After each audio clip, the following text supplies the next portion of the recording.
Assalamualaikum warahmatullahi wabarakatuh. Perkenalkan, nama saya Nabila Reski Prameswari dari Prodi Manajemen B-Sore dengan NIM 2892150046. Di sini saya akan mempresentasikan untuk syarat ujian akhir semester mata kuliah pengantar akuntansi dengan materi perusahaan dagang. Universitas Pancasakti dengan dosen pengampu Ibu Desi Arigawati, SE AK MSI. Yang pertama, saya akan menjelaskan apa itu perusahaan dagang. Perusahaan dagang adalah badan usaha yang kegiatan utamanya membeli, menyimpan, dan menjual kembali barang dagangannya tanpa memberi nilai tambah. Artinya, perusahaan dagang tidak mengubah atau mengolah kembali barang dagangan yang dijualnya. Perusahaan ini mendapatkan keuntungan dari menjual kembali barang yang sudah dibeli. Perbedaan perusahaan dagang dengan perusahaan jasa.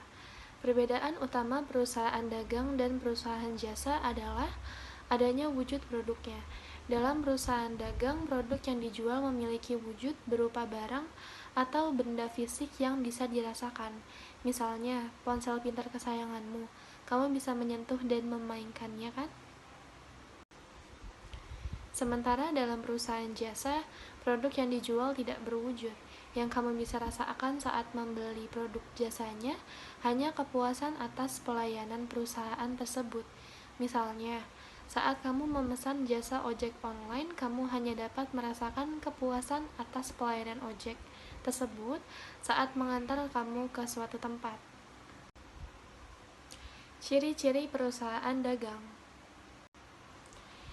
Yang pertama, pendapatan utama perusahaan dagang berasal dari penjualan produk atau barang. Tujuan utama perusahaan dagang adalah mencari laba, alias keuntungan dengan menjual produk dagangan dengan harga yang lebih tinggi dari harga belinya atau dagangannya. Jadi, pemasukannya dari hasil menjual produk. Tidak ada proses produksi terhadap produk yang dijual. Kemudian menggunakan sistem akuntansi persediaan barang dagangan sebagai perantara antara produsen dan konsumen, dan kemudian antara barang yang dibeli dan barang yang dijual tidak ada perubahan. Berikut ini merupakan jenis perusahaan dagang.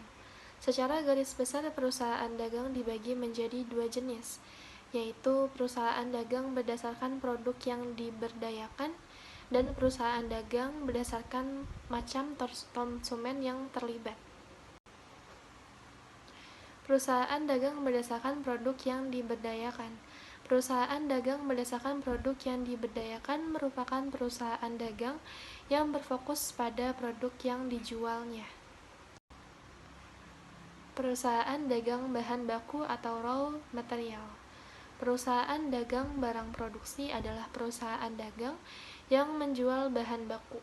Bahan baku ini nantinya akan menjadi bahan dasar pembuatan produk atau alat-alat produksi yang menghasilkan produk lain.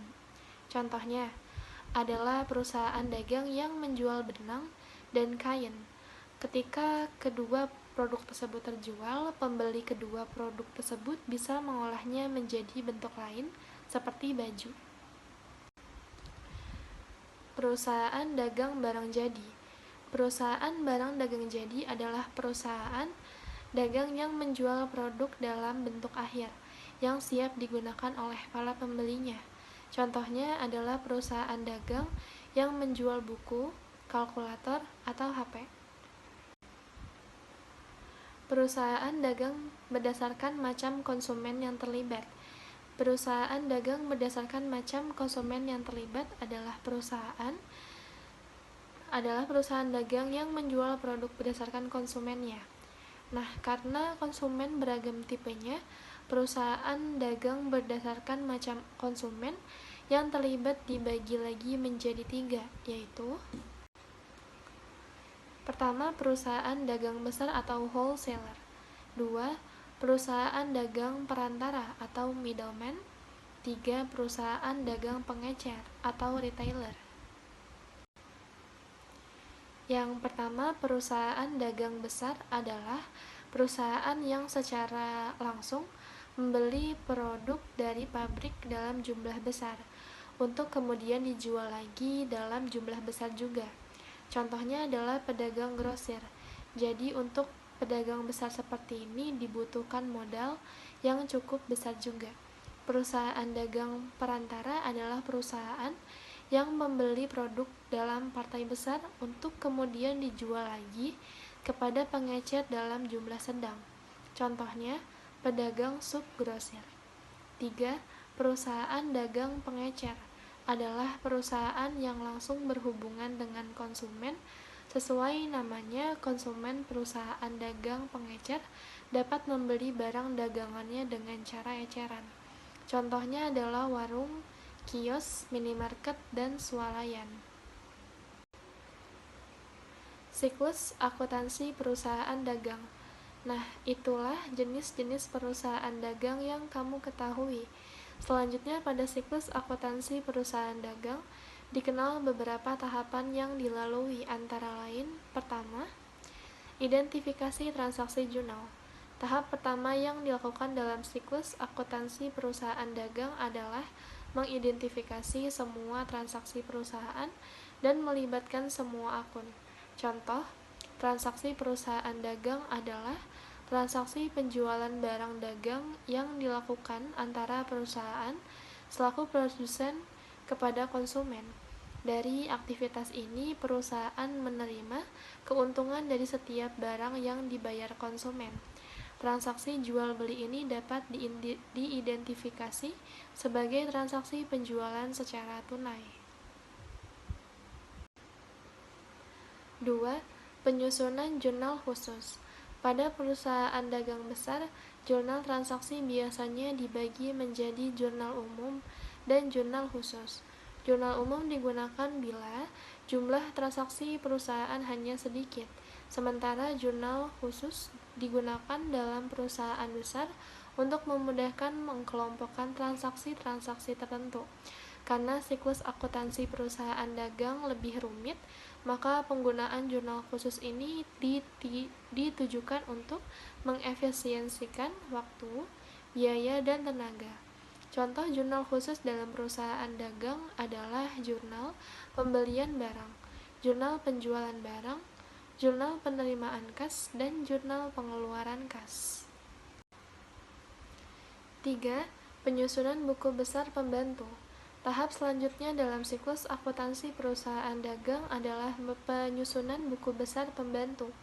Buku besar pembantu ini disusun untuk mencatat satu data akun secara rinci yang kemudian digunakan sebagai acuan dan penyusunan neraca saldo perusahaan dagang.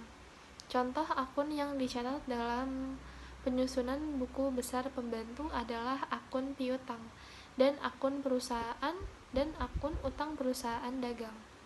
4. Pencatatan di buku besar.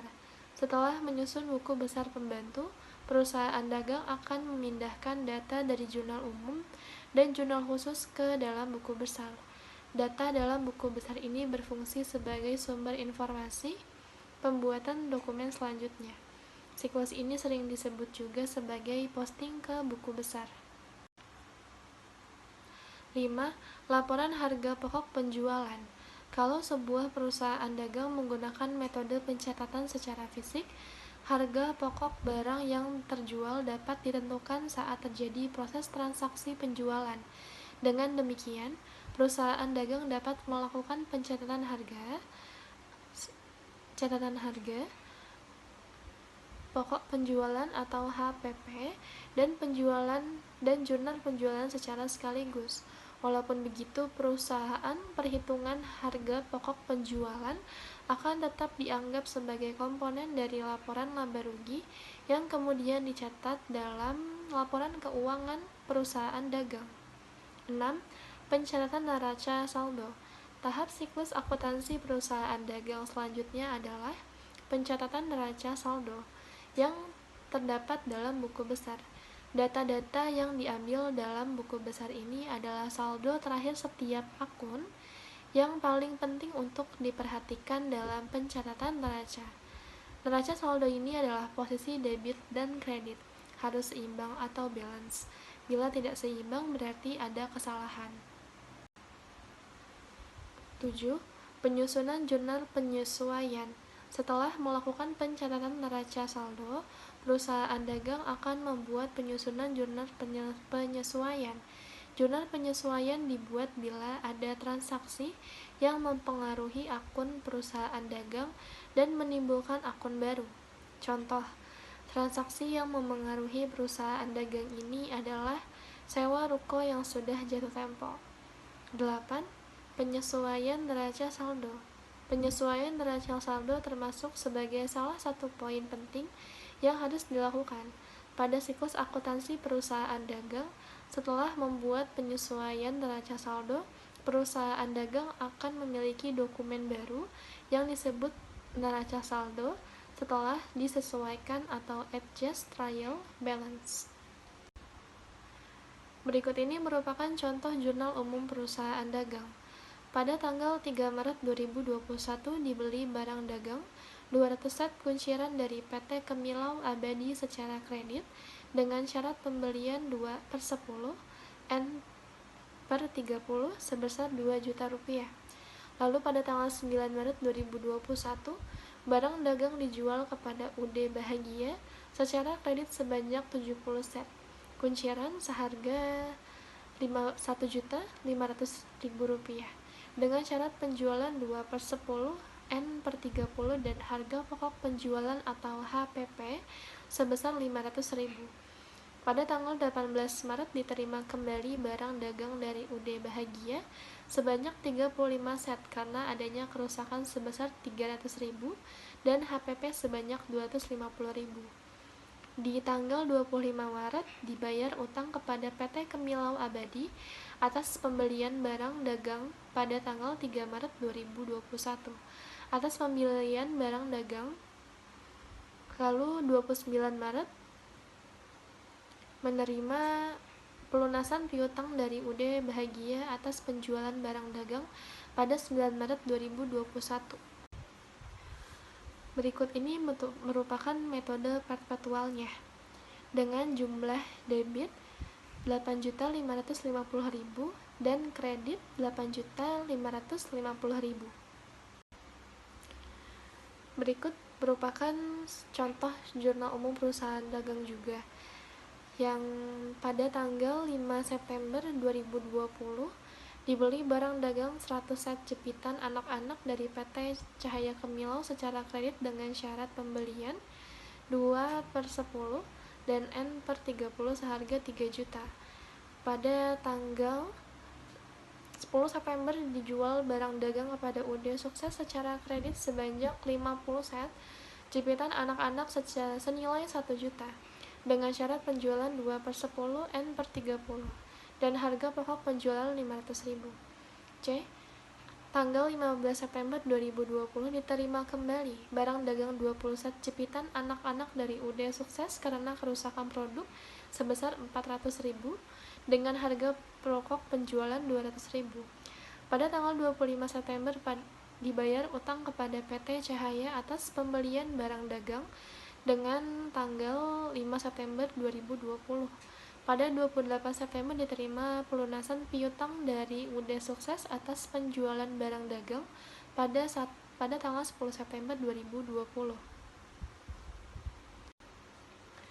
Berikut ini merupakan metode perpetualnya dengan jumlah debit 9.100.000 dan jumlah kredit di angka 9.100.000. Demikian presentasi dari saya. Semoga dapat bermanfaat. Kurang lebihnya mohon maaf. Wabillahi taufiq wal hidayah. Wassalamualaikum warahmatullahi wabarakatuh.